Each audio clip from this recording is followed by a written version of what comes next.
बिस्मिल्लाहिर्रहमानिर्रहीम। अस्सलाम वालेकुम। सदर ट्रंप की तरफ से यानी आने वाले सदर ट्रंप की तरफ से उनके कैंप की तरफ से जो सिग्नल पीटीआई को मिल रहे हैं उसके नतीजे में पीटीआई मायूसी का शिकार है और अब उसने एक मुतबादिल हिकमत अमली का फैसला किया है और साथ ही पाकिस्तान और अमेरिका दोनों मकामात से पीटीआई के दो रहनुमाओं ने अमेरिका से पाकिस्तान के मामलात में मुदाखलत का मुतालबा कर दिया है। ये किसी महजरनामे की सूरत में, किसी तहरीरी रिक्वेस्ट की सूरत में अभी ये मुतालबा नहीं किया गया, लेकिन बयानात की हद तक ये मुतालबा सामने आ गया है और डील एनआरओ बजरी या मुज़ाकरात इसके बारे में कुछ एक नई इन्फॉर्मेशन मिली है। और इसके अलावा कराची में जो एक साजिश की गई थी अज़-ज़ैनबियून की तरफ से इमरान खान की हिदायत पर कराची की मईशत को मफलूज करने के लिए, तो वो धरने क्यों पसपा हुए उसकी एक दिलचस्प कहानी आपके सामने है। तो शुरू करते हैं। नाज़रीन, कई महीनों से ये यकीन दिलाया जा रहा था पीटीआई की तरफ से पाकिस्तानी अवाम को, पाकिस्तानी अपने फॉलोअर्स को, कि बस ट्रंप के आते ही इमरान खान की रिहाई के लिए पाकिस्तान पर दबाव पड़ना शुरू हो जाएगा। बल्कि इससे पहले इन्होंने ये कहा था कि एक हफ्ते के अंदर अंदर ट्रंप की ट्वीट आ जाएगी, जिसके बाद पाकिस्तानी हुकूमत के लिए और रियासत के लिए बड़ा मुश्किल हो जाएगा कि वो ट्रंप को नो कर सके। तो हुआ ये कि ट्रंप ने वो ट्वीट एक हफ्ते तो क्या, अब छठा हफ्ता जा रहा है, अभी तक नहीं किया और इसके कोई आसार भी नहीं है। और इसके साथ ही वो इनके जो रिचर्ड ग्रेनेल साहब हैं वो भी खामोश हो गए, जिसकी वजह से पीटीआई एक तरफ तो मायूसी का शिकार थी ही, दूसरी तरफ से मायूसी उसको यूं हुई है कि इन्होंने जो राब्ते किए ट्रंप के कैंप से, और सारे फिर इस यही रिचर्ड साहब भी थे, लेकिन इनको मुसलसल राब्तों के बावजूद जो इशारे मिल रहे हैं वो इस तरह के हैं कि अमेरिका पाकिस्तान की हुकूमत पर इमरान खान की रिहाई के लिए कोई ठोस दबाव नहीं डाल सकेगा। और ज़्यादा से ज़्यादा ये हो सकता है कि ट्रंप एक गोल मोल सा बयान जारी कर दें कि पाकिस्तान में इंसानी हकूक़ या सियासी कारकुनों के लिए जो सख्तियाँ हैं उनमें नरमी की जाए या नरमी होनी चाहिए, इंसानी हकूक़ का ख्याल रखना चाहिए। कोई इस तरह की गोल मोल जनरलाइज किस्म की ट्वीट तो वो कर सकते हैं, लेकिन दबाव नहीं डाल सकते। इस बारे में सिफारती और हुकूमती हलकों से जो एक खबर मिली है वो ये है कि सऊदी अरब की तरफ से भी अमेरिका को ये मशवरा दिया गया है कि पाकिस्तान के दाखिली मामलात में इस तरह की मुदाखलत जो है वो फ़ायदेमंद नहीं होगी। और ये इतला भी ट्रंप साहब को मिल गई कि पाकिस्तानी रियासत ने अमेरिकी दबाव की सूरत में डट जाने का फैसला किया है, यानी कि सरकारी तौर पर एब्सोल्युटली नॉट का फिक्रा अमली शक्ल में सामने आ जाएगा। वही फिक्रा जो इमरान खान ने कभी नहीं कहा था लेकिन जलसों में कहा था। और इस सारी सूरत हाल में जो इशारे मिल रहे हैं, इनको पै दर पे इन्होंने मुलाकातें की है आतिफ खान ने और बरकी साहब जो है, इन दोनों ने, और इसके अलावा पीटीआई की जहाँ जहाँ भी लॉबिस्ट है उनसे राब्ते किए गए सबसे, लेकिन अभी तक इनको कोई इशारा, मस्बत इशारा, कोई उम्मीद अफजा इशारा नहीं मिल रहा, बल्कि ऐसा इशारा मिल रहा है कि शायद ट्रंप फिर कभी मुदाखलत का सोचें। अभी तो उनके सामने बहुत सारे दूसरे आलमी मामलात हैं और ये खबर भी ब्रेक हो चुकी है कि सदर ट्रंप के सामने जो इब्तदाई तरजीही मसाइल की जो लिस्ट आई है उसमें पाकिस्तान शामिल ही नहीं है। सिर्फ इमरान खान का इशू नहीं बल्कि पाकिस्तान का ही कोई इशू शामिल नहीं है। और वाक़तन ऐसा ही है, इसलिए कि इस वक्त कोई ऐसा तनाज़ा नहीं है जिसमें अमेरिका को पाकिस्तान की ज़रूरत हो और पाकिस्तान पर या पाकिस्तान को अमेरिका की कोई ख़ुसूसी ज़रूरत हो। तो ये यहाँ पीटीआई के लोग जो एक फ़ज़ा बना रहे हैं वो ये है कि जैसे ट्रंप साहब आते ही आईएमएफ से इमदाद रुकवा देंगे और जिसके बाद पाकिस्तान के लिए घुटने टेकने के सिवा कोई चारा नहीं रह जाएगा। वैसे ये कैसी सोच है कि पाकिस्तान को अमेरिका के सामने घुटनों पर गिराकर ये लोग खुश होना चाहते हैं। तो खैर ऐसे इशारे नहीं मिल रहे, इस वजह से अब मायूस होकर इन्होंने एक फ़ैसला किया है कि जिस दिन ट्रंप साहब अमेरिकी सदारत का हल्फ उठाएंगे उस रोज़ ये वाशिंगटन में एक बड़ा मुजाहरा करेंगे पीटीआई के लोग और वोटर जितने भी अमेरिका में हैं। अमेरिका में इनकी 3-4 तंजीमें हैं, एक डॉक्टरों की तंजीम है, एक पाकिस्तानियों की तंजीम है, इस तरह لیکن یہ کبھی بھی حقیقی طور پر اتنا بڑا مظاہرہ نہیں کر سکے جسے یہ کہا جا سکے کہ اس کی نتیجے میں امریکی حکومت نوٹس لینے پر مجبور ہو جائے کہ اتنے زیادہ لوگ آخر کہاں سے نکل آئے اور یہ کیا مطالبہ کر رہے ہیں۔ تو بہرحال انہوں نے ایک مظاہرے کا پروگرام بنایا۔ مظاہرے میں یہ لوگ زیادہ اکٹھے نہیں کر سکتے، اس کے متبادل انہوں نے یہ سوچا ہوا ہے کہ بہت ساری گاڑیاں کرائے پر لے کر، وہ جو بسیں ہوتی ہیں، بسیں یا اس طرح کے کنٹینر ٹائپ گاڑیاں کرائے پر لے کر ان کے دونوں طرف فری عمران اور یہ پاکستان کے حوالے سے، انسانی حقوق کے حوالے سے کوئی نعرے، سلوگن وغیرہ لکھے ہوں گے اور وہ شہر میں گشت کریں گے، اور اس کے ساتھ ہی ایک مظاہرہ بھی ہوگا۔ تو مظاہرے کی جو ضرورت کا احساس انہیں ہوا ہی اسی لیے ہے کہ ٹرمپ سے جو یہ توقع تھی ان کو مدد کی، وہ ان کو نہیں مل سکی اور اس کے ملنے کا امکان بھی بہت کم ہے۔ اس لیے یہ ناچار ہو کر ایک مظاہرے کا انتظام کر رہے ہیں، اور ان کا خیال ہے کہ جب مظاہرہ نکلے گا تو ٹرمپ صاحب پوچھیں گے کہ بھئی یہ کون ہے مظاہرہ کرنے والے، کیا مطالبہ کر رہے ہیں، تو پھر انہیں بتایا جائے گا کہ یہ آپ کے دوست ہے عمران خان، اور یہ ہو سکتا ہے کہ ٹرمپ کو اس وقت تک عمران خان کا نام یاد دلانا پڑے کہ جناب یہ وہی عمران خان صاحب ہے جو وائٹ ہاؤس میں آئے تھے پچھلی مرتبہ، اور کشمیر کا جو معاملہ تھا بھارت کے فیور میں، جو آپ نے ایک بیڑا اٹھایا تھا مودی کے سامنے، تو اس پر ہاں کی تھی اور آپ نے بڑا خوش ہو کر عمران خان کو شاباش دی تھی۔ تو یہ صورتحال ہے ان کی مایوسی کی۔ اب مداخلت کا مطالبہ کیا ہوا، یہ ایک تو عاطف خان جو ہے وہی جن کا میں نے کل تعارف کرایا تھا، تو عاطف خان نے ایک امریکی مصنف ہے مائیکل گوگل مین یا ایسا کوئی نام ہے، اس مصنف نے ایک سوشل میڈیا پر ایک پوسٹ لانچ کی، اس میں یہ لکھا، یہ سوال کیا کہ اگر امریکی مداخلت سے رہائی کا جو ایشو ہے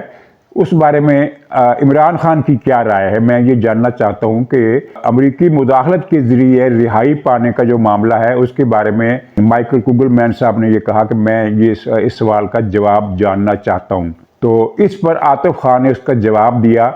کہ امریکہ ماضی میں بھی پاکستان کے معاملات میں مداخلت کرتا رہا ہے،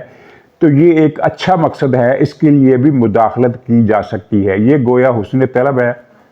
اور مداخلت کا براہ راست مطالبہ ہے، یعنی اس میں کوئی اشارہ نہیں ہے، کوئی کنایا نہیں ہے، کوئی یہ نہیں ہے کہ اس میں سے مطلب نکالا جا سکے کہ مداخلت کا مطالبہ کیا جا رہا ہے۔ فیکچولی مداخلت کا مطالبہ ہے، اگرچہ ہم اسے رسمی نہیں کہہ سکتے، کیونکہ رسمی کا مطلب یہ ہے کہ کوئی خط لکھا جائے، کوئی درخواست لکھی جائے، کوئی ایک سگنیچر لوگوں کے لے کر ایک میمورنڈم امریکی صدر کی خدمت میں پیش کیا جائے، اس طرح تو نہیں ہے، لیکن یہ جب بیان کی صورت میں آ جاتا ہے تو ظاہر ہے پھر یہ ری ٹویٹ ہوتا ہے، اور اس کی کاپیاں جنہوں نے بھیجنی ہوتی ہیں، جہاں بھیجنی ہوتی ہے وہاں وہ بھیج دیتے ہیں، اور یہ بات سرکار کے ڈیسک پر پہنچ جاتی ہے، اگرچہ یہ بالواسطہ طریقے سے ہی صحیح، لیکن اب انہوں نے یہ مطالبہ کر دیا، اور یہ مطالبہ کرنے والے وہی لوگ ہیں جو پہلے کہتے تھے کہ امریکی مداخلت نامنظور اور امریکی غلامی نامنظور۔ پاکستان میں جس شخص نے یہ مطالبہ کیا ہے وہ ہے، اس کا نام ہے اسد قیصر، پختونخوا کے جو موسٹ کرپٹ جو لیڈر ہیں پی ٹی آئی کے، جنہیں بدترین کرپشن جنہوں نے کی ہے، ان میں 6-7 نام جو ہیں، ان میں سے ایک نام یہ اسد قیصر کا ہے، ایک اسکول ٹیچر جس کی تنخواہ 10-15-20 ہزار اس زمانے میں رہی ہوگی، 20 ہزار رہی ہوگی۔ تو وہ جب پی ٹی آئی میں آیا اور حکومت میں حصہ دار بنا، پہلے پختونخوا کی حکومت میں، پھر یہ وفاق میں اسپیکر بنا، تو اس کے بعد سے اس کی آمدنی میں، دولت میں، جائیداد میں جتنا اضافہ ہوا ہے وہ سب کو چونکا دینے کے لیے کافی ہے۔ اسلام آباد میں ان کے کتنے مکان ہیں اور پشاور میں کتنے مکان ہیں، یہ ساری تفصیلات مختلف ذرائع سے ملتے رہی ہیں۔ تو اسد قیصر نے اپنے بیان میں کہا کہ اگر پاکستان میں انسانی حقوق کے حوالے سے امریکہ کوئی بیان دے دے تو یہ کوئی بری بات نہیں ہے، یعنی انسانی حقوق کے نام پر باقاعدہ پی ٹی آئی کے پاکستان کے ایک رہنما نے، جو ظاہر پی ٹی آئی کے چند مرکزی رہنماؤں میں ان کا شمار ہوتا ہے،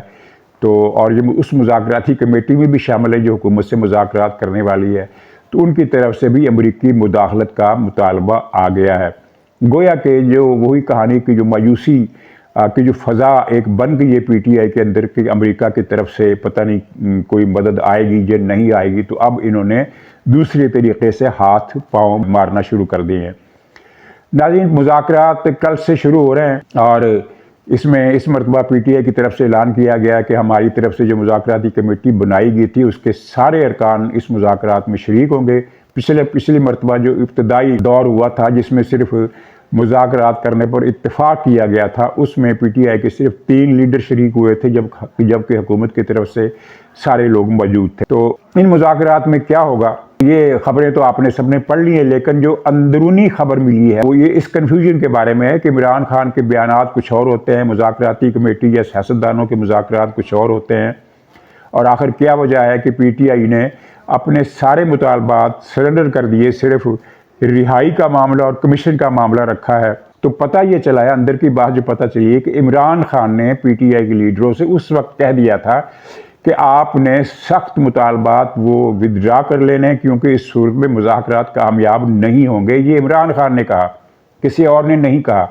चुनांचे ये जो खबर सामने आई ना कि मैंडेट की वापसी से भी पीछे हो गए हैं, वो मुतालबा भी ड्राप कर दिया है, और इमरान खान की रिहाई का मुतालबा भी ड्राप कर दिया है। अब वो सिर्फ सियासी कैदियों की रिहाई का मुतालबा कर रहे हैं और कमीशन का मुतालबा कर रहे हैं। ये दो नुकात खुद PTI ने बताया कि हमारे मुतालबात में ये 2 होंगे और बाकी मुतालबात हम पेश नहीं कर रहे, यानी कि सरेंडर कर गए। तो ये इमरान खान की हदायत पर हुआ, यानी इमरान खान हर सूरत चाहता है कि अब कोई ना कोई इसके लिए नरमी की जाए। लेकिन ये तस्वीर बनाने के लिए कि हम तो कोई NRO डिमांड नहीं कर रहे, तो उल्टा इन्होंने ये एक मुहिम शुरू कर दी कि हमें ये रिहाई की पेशकश की गई है, घर पर नज़रबंदी की पेशकश की गई है, या किसी रेस्ट हाउस में नज़रबंदी की पेशकश की गई है, तो हम ये डील नहीं करेंगे। हालांकि मरा जा रहा है डील के लिए, और यही वजह है कि PTI अपने सारे अहम बुनियादी मुतालबात से पीछे हो गई है। हालांकि इनका बयान था कि हम मैंडेट की वापसी तक और इमरान खान की रिहाई तक किसी मुज़ाकरात की मेज़ पर नहीं बैठेंगे, और ये तो बात वैसे ही पुरानी हो गई ना कि मुज़ाकरात करेंगे तो फ़ौज से करेंगे। अब इन्होंने बहाना ये बनाया जवाब देने का कि जनाब ये हुकूमत चूँकि फ़ौज की है और ये फ्रंट मैन है फ़ौज के, तो इसलिए जब हम इनसे मुज़ाकरात करेंगे तो गोया फ़ौज ही से मुज़ाकरात करेंगे। तो ये नुक्ता इनको 1.5 साल बाद समझ में आया कि हम फ्रंट मैनों से मुज़ाकरात करेंगे तो गोया के फ़ौज से मुज़ाकरात करेंगे, और ये जो 2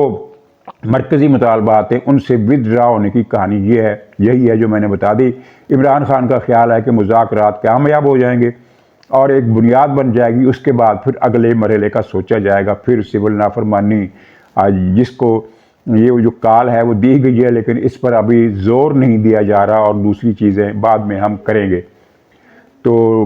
लेकिन जो खबरें मिल रही हैं वो ये है कि हुकूमत एक मुतालबा इनका सुन रही है, वो रिहाई का, और इस मुतालबे के नतीजे में PTI के कुछ लीडर और वर्कर, कोई 100-150 के करीब वर्कर और 5-6 लीडर, उनको रिहा किया जा सकता है, जिनमें लाहौर के जो कुछ लोग हैं वो ज़्यादा काबिल ज़िक्र है, उनकी रिहाई हो। एजाज चौधरी हो गया, वो जो खातून डॉक्टर है, क्या नाम है उनका, यास्मीन राशिद, वो हो गई। इस तरह के नाम सामने आ रहे हैं कि इनकी रिहाई मुमकिन है। अभी कतई फैसला हुकूमत ने नहीं किया, क्योंकि हुकूमत भी आने वाले दिनों में मूड देखेगी, PTI के मरकज़ी लीडरों के बयानात देखेगी, और अमेरिका में PTI की ब्रांचेस को क्या हिदायत दी गई हैं उनका जायज़ा लेगी, और उसके बाद फिर ये काम करेगी। तो ये है, बहरहाल कल पता चल जाएगा कि मुज़ाकरात की टेबल पर PTI ने वाक़तन ये 2 ही मुतालबात रखेगी, या कोई इसमें जो दस्तबरदार जिनसे हो चुकी उन मुतालबात में से भी कोई दोबारा सामने आ जाएगा। नाज़रीन, कराची की मईशत को सबूताज करने के लिए, मुअत्तल करने के लिए PTI ने और वो अज़-ज़ैनबियून ने वहदत तहरीक के नाम से टाइटल पर एक धरनों का प्रोग्राम लॉन्च किया। कहा गया कि कुर्रम एजेंसी में चूँकि बहुत जुल्म हो रहा है, वहाँ वाक़तन जुल्म हो रहा है, लेकिन जुल्म दोनों तरफ से हो रहा है, एक तरफ से नहीं हो रहा। तो कुर्रम का बहाना बनाकर अब इनको बताया गया, समझाया गया कि भाई ये सूबाई हुकूमत का मसला है, वो सूबाई हुकूमत, उससे जाकर आप मुज़ाहरे करें, पेशावर में मुज़ाहरे करें, उनके वज़ीर आला से मिलें, उनसे तो आपका वफद को मिल नहीं रहा, वहाँ पेशावर में कोई मुज़ाहरा नहीं हो रहा, तो कराची में मुज़ाहरे क्यों हो रहे हैं, इनको आप ड्राप कर दें। लेकिन वो ड्राप कैसे करते, जबकि गेम कुर्रम का तो बहाना है, पारा चनार का तो बहाना है। गेम ये है कि कराची पाकिस्तान का हब है, वहाँ منتخب مقامات پر دھرنے دے کر زندگی کو مفلوج کیا جائے، لوگ دفاتر نہ پہنچ سکیں، یہ ساری چیزیں، اور اس طرح ملکی معیشت کو ایک کاری ضرب لگائی جا سکے۔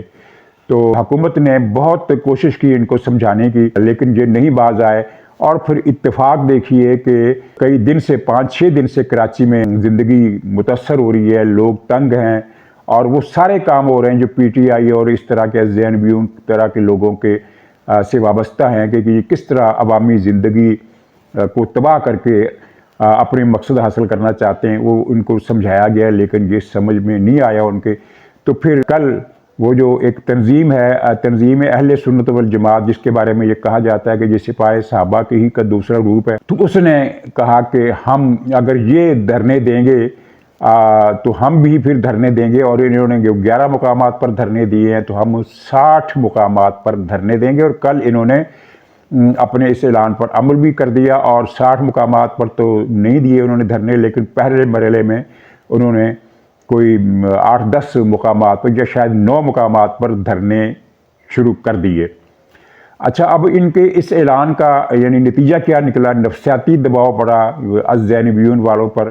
اور یہ جو پوائنٹ تھے ان میں پہلے بھی کوئی ہزاروں کی تعداد میں لوگ نہیں تھے، درجنوں 50 کے حساب سے، کہیں 200 150 50 60 70 ہر جگہ، کیونکہ مقصد تو یعنی ٹریفک روکنا تھا نا، اور تو کوئی مقصد نہیں تھا۔ تو وہاں جو تعداد تھی وہ کل پھر پچھلے 5 دنوں کے مقابلے میں بہت ہی کم رہ گئی۔ ظاہر ہے کچھ خوف ہوتا ہے کہ پتہ نہیں وہ ان کا جلوس ادھر آ گیا، تصادم ہو جائے گا، گولی چل جائے گی یا کیا ہو جائے گا، کوئی اندیشہ ظاہر جو بھی دل میں آ سکتا ہے وہ ان کے دلوں میں آئے، اور پھر ان کی تعداد کم رہ گئی، اور اس کا فائدہ پولیس کو ہوا۔ پولیس نے ہلکا پھلکا لاٹھی چارج کر کے زیادہ تر مقامات سے دھرنے ختم کرا دیے۔ صرف ایک وہ نمائش چورنگی والا دھرنا جو تھا وہاں پھر تصادم ہوا، لاٹھی چارج ہوا، شیلنگ ہوئی، واٹر کینن بھی چلائی گئی، اور لیکن زیادہ تر مقامات پر ان کے دھرنے صاف ہو گئے ہیں، یہ لوگ پسپا ہو گئے ہیں، اور اب چند ایک مقامات پر 2-3 مقامات پر ان کے دھرنے رہ گئے ہیں۔ ہو سکتا ہے آج اور کل یہ مزید دھرنوں کی کوشش کریں، اور لیکن اس صورت میں پھر یہ ہے کہ تصادم کا خطرہ ہوگا، کیونکہ تنظیم اہل سنت والجماعت والوں نے جن مقامات کا ذکر کیا ہے کہ ہم جہاں دھرنے دیں گے، وہ ان دھرنوں کے مقامات سے زیادہ دور نہیں ہے جو ZNB والوں نے تحریک وحدت کے، یعنی کیا نام ہے اس کا پارٹی کا، وہ جو دہشت گرد ہے گلگت کا، مولوی ناصر، اس کی پارٹی مجلس وحدت، تو مجلس وحدت کے دھرنے جہاں جہاں ہیں ان کے پاس ہی انہوں نے بھی دھرنوں کا اعلان کیا، اور ان کو کون روکے گا؟ اس لیے کہ جب ایک فریق نے 12 مقامات پر دھرنا دیا ہوا ہو تو آپ دوسرے فریق کو کیسے روک سکتے ہیں کہ بھئی تمہیں ان کو تو دھرنا دینے کی اجازت ہم نے دے دی ہے، تم کو نہیں دیں گے، یہ تو ہو نہیں سکتا۔ تو چنانچہ پھر تصادم کا خطرہ رہے گا۔ اس لیے اگرچہ یہ لوگ دھرنوں سے کچھ دھرنوں سے انہوں نے پسپائی اختیار کی ہے، لیکن تصادم کا خطرہ بہرحال موجود ہے۔ امید کرنی چاہیے کہ یہ تصادم نہیں ہوگا اور معاملات ان کی سمجھ میں آ جائیں گے۔ بہرحال انہوں نے ZNB والوں نے پنجاب میں بھی دھرنوں کا اعلان کر دیا ہے۔ لاہور میں ایک غیر مؤثر دھرنا انہوں نے دیا، کسی ایسے کوئی خاص حساس مقام پر تو نہیں دیا، لیکن وہ ابتدائی دھرنا تھا۔ اب ان کا جو پروگرام سامنے آ رہا ہے وہ یہ ہے کہ یہ لاہور میں بھی کچھ ایسے مقامات پر دھرنا دینا چاہتے ہیں جس کی وجہ سے پورے شہر کی ٹریفک جو ہے وہ معطل ہو جائے۔ بہرحال عمران خان کے ترکش میں بہت سارے تیر ہیں پاکستان کے خلاف،